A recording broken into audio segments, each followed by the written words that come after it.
All right, this is the bi-weekly meeting of the Kubernetes Storage Special Interest Group. Today is February 1, 2018.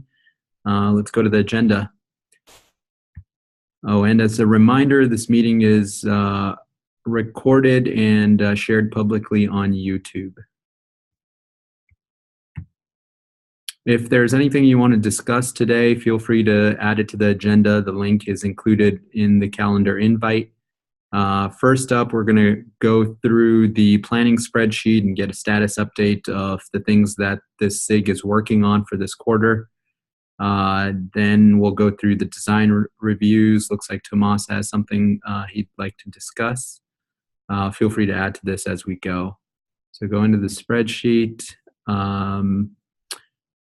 Right off the bat, we have generic storage topology work, which Michelle is leading. Michelle, where are you? She was having trouble joining. I don't know if she was able to get into this room. Michelle, are you there? I'm here. Can you hear me? Yes. Okay, yeah. So I have the beta API proposal out for review right now.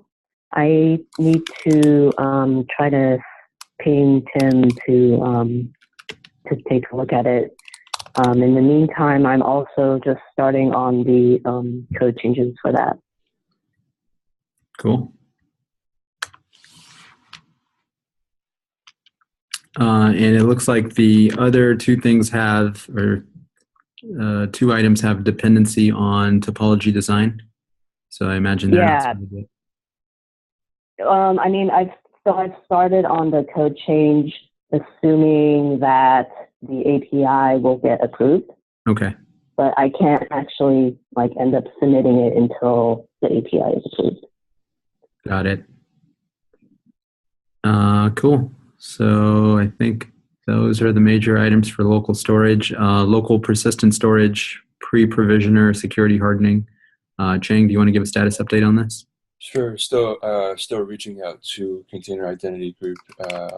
Haven't had an update from them yet. The main thing is really to figure out whether or not what the timeline is for per node identity on the new sets. Okay.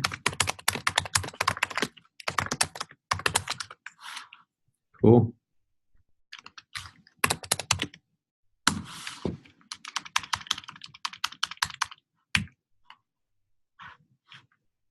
All right, next up is the CSI Volume Plugin implementation. We hold meetings 3 times a week and put the status update in a separate doc, which is linked here. Please feel free to take a look at that. For the most part, we are on track. There are a couple of big items that we're tracking closely, like moving, adding block device support to CSI, the topology work, which will have effect on CSI, and a couple other things. But I think largely we're on track to go to beta this quarter. What we decided to do was break the CSI project up and move the core API to beta, and not necessarily block all of CSI on additional features like block volume support and things like that. That way we can get the core API to beta and folks can start developing against the core API, and as new functionality is added, they can add support for that as well. A big dependency for CSI is mount propagation. In order to deploy a CSI volume driver, it depends on the ability for pods to be able to deploy with mount propagation set to shared. So this feature needs to be moved to beta. Jan, do you want to discuss what the current status is? Well, I asked for feedback on a mailing list in here, and I got a couple of success reports, but everybody is using just 2 node clusters and no big deployments. So I guess we just give it a shot and we will see what we break when we go to beta. Okay. What we can do is get it merged early, meaning like as soon as possible. And then if something breaks, hopefully we'll hear the screaming early. Okay. Okay. I will send the PR.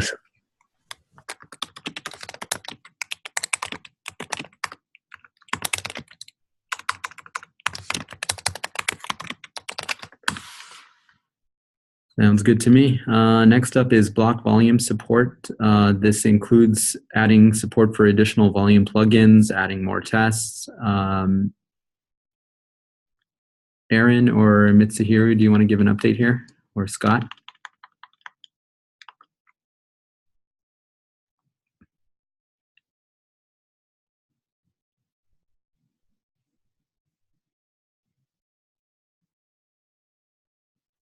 Are any of you available?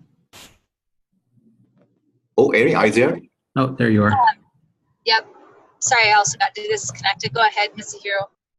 Okay, so one point, so I propose design doc update for dynamic provisioning support of block volume, and spec update got merged yesterday. So I will continue to the implementation of dynamic provisioning support for block volume at the V1.10.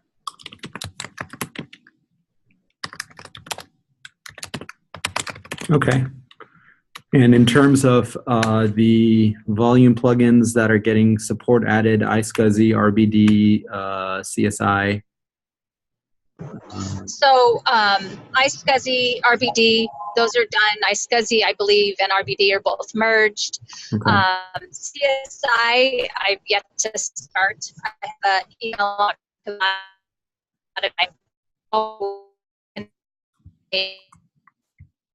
Sorry, you're breaking up. up the AWS.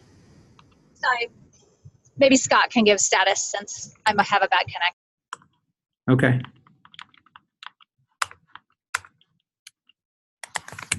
Scott, do you have any updates on the CSI plugin?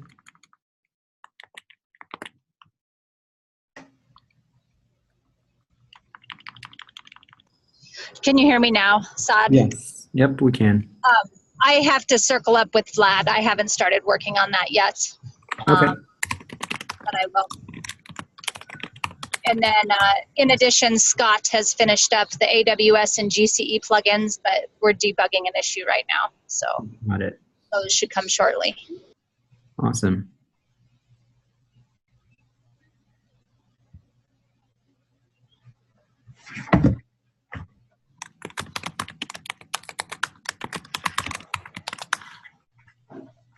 All right, I'll come back and clean this up later. Thanks for the update, Aaron. Next up is local ephemeral storage to beta. Jing, do you want to discuss what the current status of this is?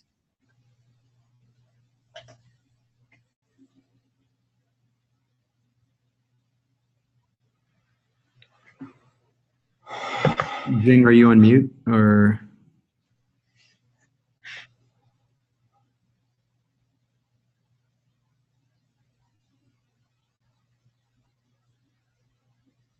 Okay, I'm going to assume Jing is not available right now. I'll follow up offline with her for status on that. Next up is snapshots entry alpha. Sheng or Jing, do you want to give an update here? Hi, this is Shing. I can give an update. Yeah, so we started working on design. So I've been trying to figure out how to add snapshot functions in the CSI set, and also looking at the snapshot controller and the driver changes needed to make this work. So deciding, which piece of controller should be in tree and which piece should be out of tree. So yeah, we are working on that. Okay. And so, also, yeah. Sorry, go ahead. Just also looking at what is a better way to restore snapshots. So we also discuss about that. Okay. So we're putting together a proposal. Cool.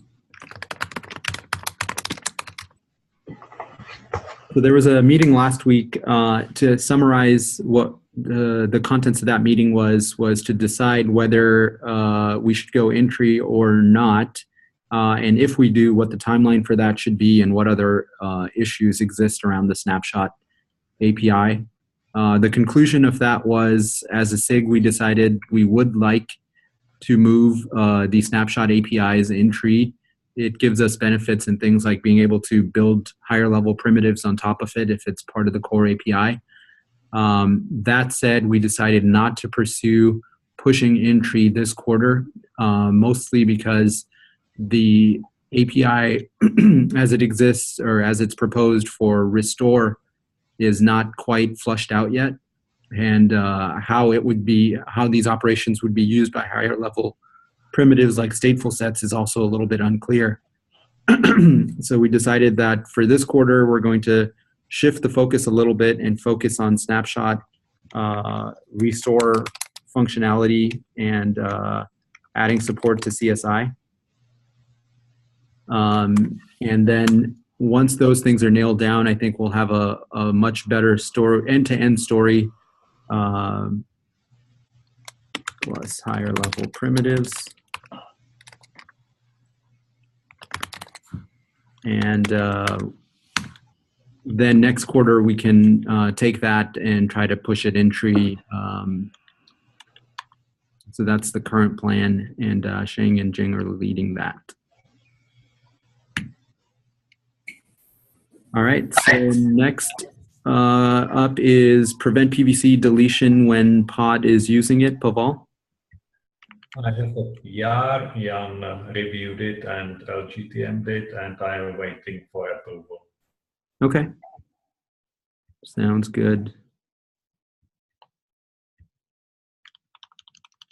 And the counterpart to that is prevent PV deletion when it is bound to PVC. It's in the similar shape, waiting for approvals. Okay. I'll take a note to look at those. Next up is flex volume resizing support. Zhao? So I have sent out a design for review in the community repo. So waiting for reviews. If anybody is interested in it, so please take a look. Okay.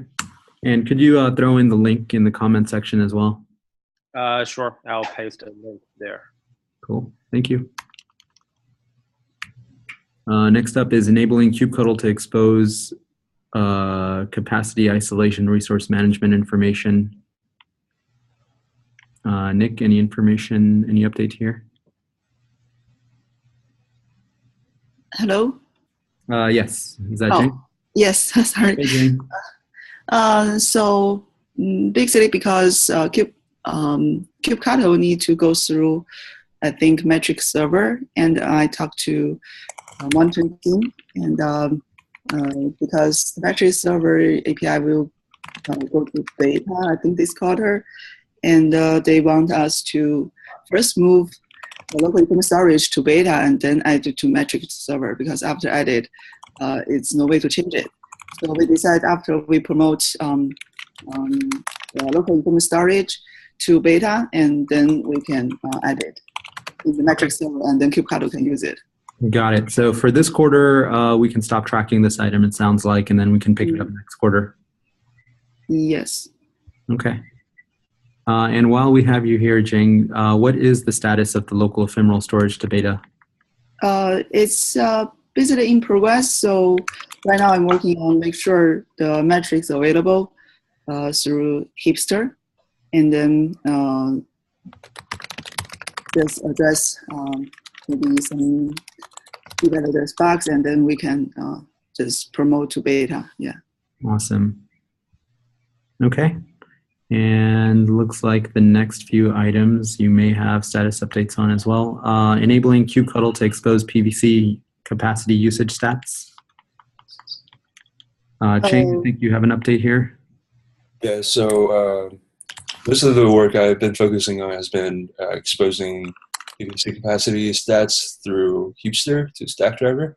I haven't done any much work on the kubectl side, and I don't think we'll be able to for this quarter. And also, it's dependent on the metric server work as well.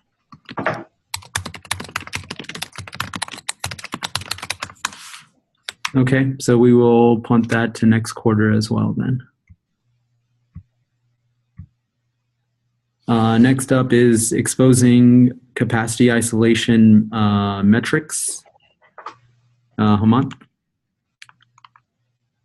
So this was already done, and we have a PR open that yesterday got open that fixes the current matrix available in Prometheus about the users. So I'll review it, and yeah. So I think the only thing there to double check and verify is like it's a work in progress. Basically, I'll follow up. And okay. There's a PR open, and yeah. Cool. Next up is volume metrics in general. Yeah, so it's again a work in progress. Bunch of PRs are open, and they're in various stages of review. So, yeah. Perfect. All right, thank you. Next up is the volume reconstruction refactor that Jing is working on. Yes, so we have PR and Hemant and someone else also review it, and just waiting for like I'll address the comments, just waiting for LGTM. Yeah. Awesome. Cool. Thank you.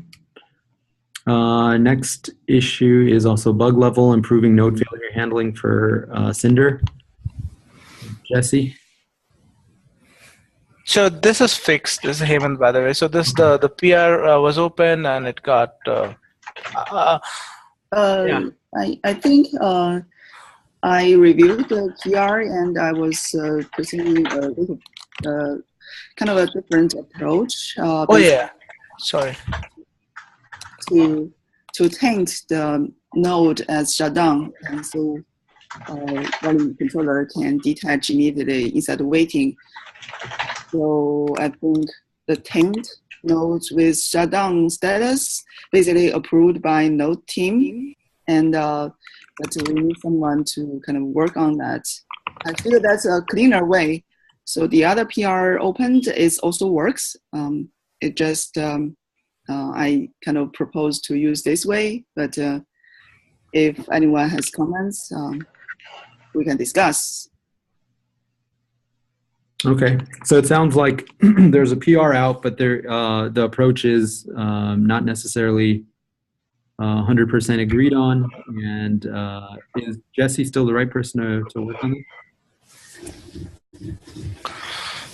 I can like ping him, see whether he waiting to take another approach or someone can pick it up. Yeah. Okay. So there's like, yeah, this is the root cause, the worst problem that is fixed. It's just like the time, like the 6-minute delay that we have is the one that is outstanding problem. So it's not as, yeah. So we could potentially punt this to next quarter if needed. Yeah. Okay. And while we're on fixing bugs, improve local volume attaching for iSCSI, etc. Lynn, are you there?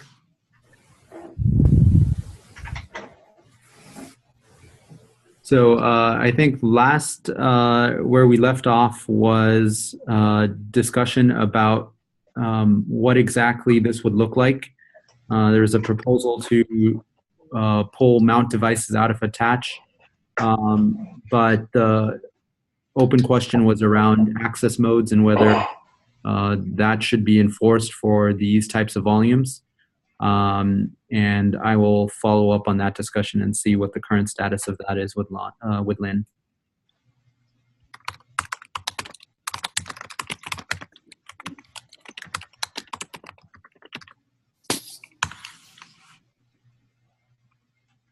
All right, and Ian and his team were working on adding support for accessing Ceph RBD with RBD and BD clients. Does anybody from that team have an update? Yeah, so we have a PR up, got some comments this week from Ruamin, and we'll be updating it. I'll link out to the PR here. Perfect. All right, thank you. Welcome. And finally, we have dynamic max volume per node count.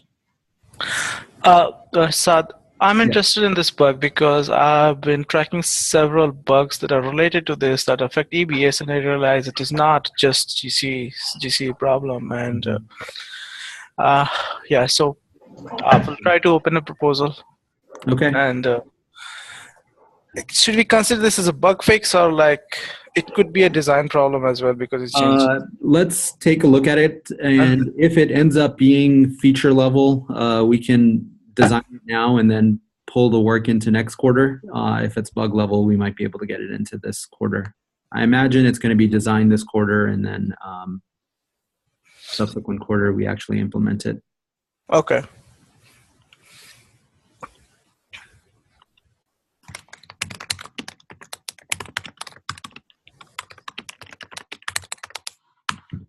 Cool, and I can help review that. If there's anybody else interested, please let me know. All right, so that is all for the planning session. Next up is design reviews. First, we have a proposal to optionally disable recursive chown for pods with file system group in pod security context. Tomas, do you want to talk about this? Yes, actually it's a quite simple proposal.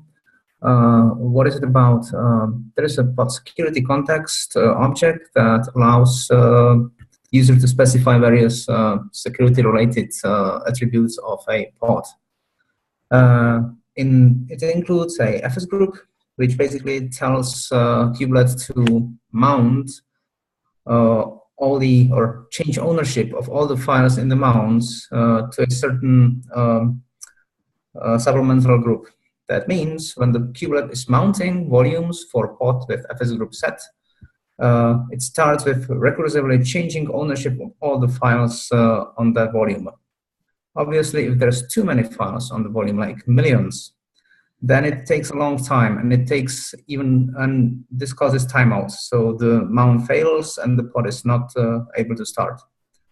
So we're trying to fix this situation somehow, and the best solution we could come with was to add one more attribute to the security object that would basically say that we only want to change the top level directory ownership, and the rest of the files would be up to the user to take care of them. So they would have to create init container or do some other magic to set the proper ownership and modes on the files. So and this would be changing the default behavior, or the default? No. Default behavior would stay the same, of course, and only if the FS group no recurs would be set to true, then kubelet would behave differently. So the default would stay. It would be just adding this option to disable it. And how useful would that be for folks who are actually using this? How often do folks just want the top level files? And it's not a top level thing; it's a timeout issue. Mm-hmm. So if there's a lot of files, it takes too long, and eventually the system just times out and fails. Mm-hmm. It's not just FS group, right? Like there's other permissions or SE Linux changes that causes. It's actually kind of a design pattern we've been thinking about for these deep recursive actions. So instead of waiting 2 or 3 minutes and then letting it fail, we'll do the top level and then asynchronously change the rest of the stuff recursively. And the asynchronously change the rest of the stuff would be left on the user to figure out, or would it be something that our system would have to figure out how to do? Well, I would say that the user should be able to sort it out. It could go both ways. I think that's a design point that could be up for negotiation. I mean, ideally it should be automated, in my opinion. And so my next question is, why have it be partially done at all? Why not just leave it all for the asynchronous process to do? To give the application a chance to start up. So the application can run and it doesn't fail. It will not be backward compatible if we change. Right now we are recursively changing the chmodding, and if we just do top level directory, then certain parts might fail to start. So it's safer to keep the existing. Not only that, if we do it asynchronously, like by default, it might have security implications, because if you change, I don't know, also Linux context or even the permission. There has to be a follow-up design to this as well that applies the like hyphen small, like there's a like the non-recursive SLNX relabeling. Right now we are doing by default recursive SLNX labeling, and that also times causes the pod to time out. The Docker gives both options, but that's a different thing. But so the concerns that you raised about why we need to do the top level at a minimum, why do they not apply to the subdirectories? Truth be told, it could. I mean, it's probably not the best way to do. We should probably have a hook to notify the application that the permission change is complete, and then let it, go instead of just assuming that the top level is good enough. They're just, kind of a feeling that the top level may get a majority of the cases. The application could start with the top level change. But I think that maybe an asynchronous callback would probably be the most effective way. Yeah. To tell the application, hey, the file system's done and it's ready to go. Yeah, because I think just doing the top level may give folks a false sense of security. And if they start depending on it, it could cause their application to misbehave. No, the top level is just for the application to be able to start if it assumes that the files have certain permissions. But that's assuming that it only depends on the top level files, right?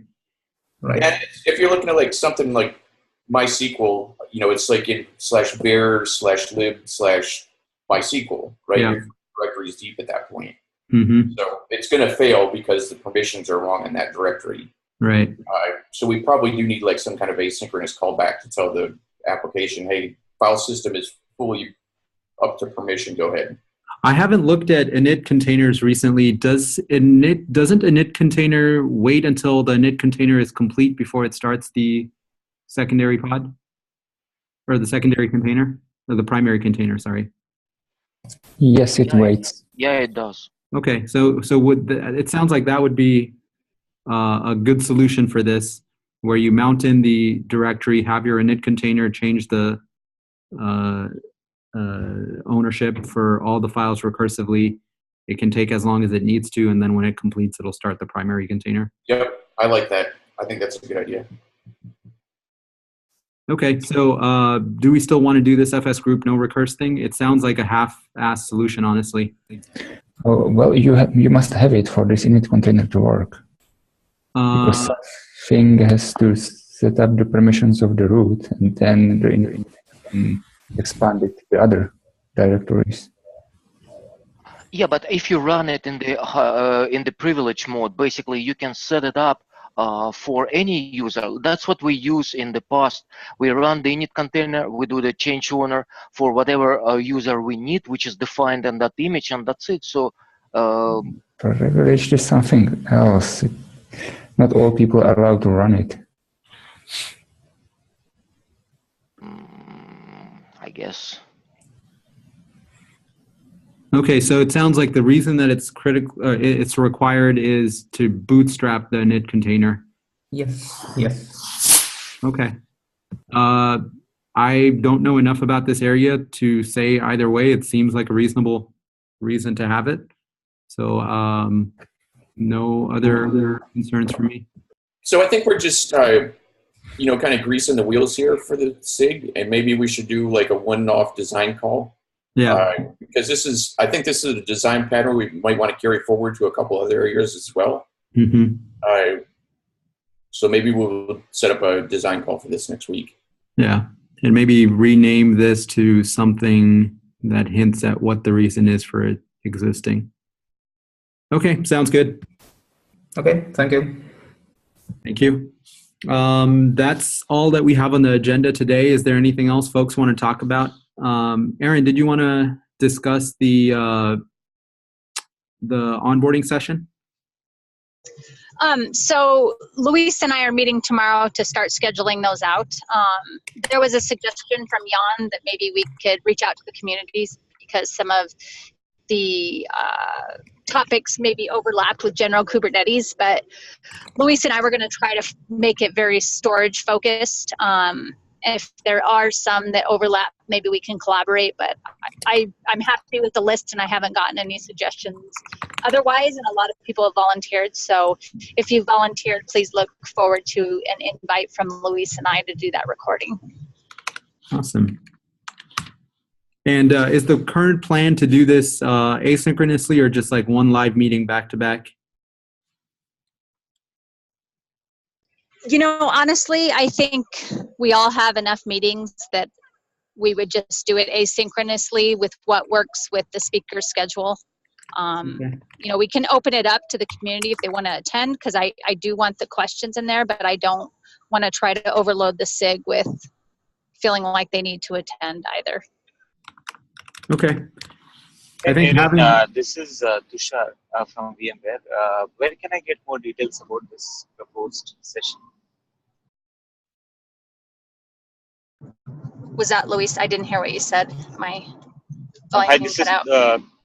hi, this is Tushar from VMware. I was wondering where can I get more information about the onboarding sessions that you're planning? I can resend it to the SIG mailing list. Do you subscribe to that? Okay, I'll look forward to it then. Thank you. Okay, great.